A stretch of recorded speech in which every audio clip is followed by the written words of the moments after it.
नमस्कार, स्वागत आहे तुमचं माझ्या एका नवीन व्हिडिओमध्ये. तर आजचा व्हिडिओ आहे ट्रेंडिंग फ्रॉक केक.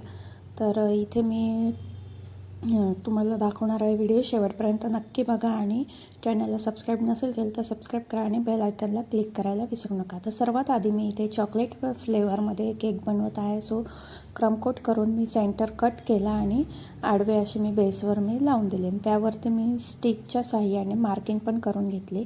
त्यानंतर मी वुडन स्टिकचं एक स्टँड रेडी केलं आणि ते स्टँड मी केकवरती लावून घेतलं, जेणेकरून मला डिझाईन काढायला नंतर सोपं जाईल म्हणून. आणि माझ्याकडे काही वायर होते, त्याचे मी हँगर तयार केले आणि त्याला वरतून रेड कलरची लेस लावून दिली. तर हा पार्ट 1 आहे. पार्ट 2मध्ये तुम्हाला फॉन्डंट वर्क वगैरे मी दाखवणार आहे. सो तो पण पार्ट बघायला विसरू नका. तर अशा पद्धतीने मी 3 कलरचे शेड मी क्रीमचे तयार करून घेतले, येल्लो, पर्पल आणि पिंक. तर फर्स्ट शेडमध्ये मी ही फ्रिलचा फ्रॉक मी इथे करून घेतला, जो की खूप इझी आहे.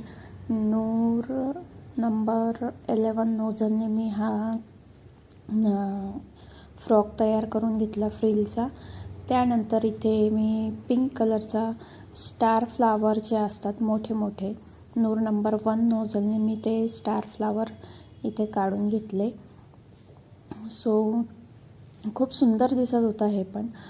तर थंडी असल्यामुळे क्रीम खूप लवकर टाईट होत होती, डिझाईनला थोडासा प्रॉब्लेमच येत होता. लूज क्रीम व्हीप केली तरीसुद्धा ते थंड वातावरणामुळे लवकर टाईट होत होती. सो अशा पद्धतीने मी इथे स्टार फ्लावर्स पण काढून घेतले, सर्व व्यवस्थित असे.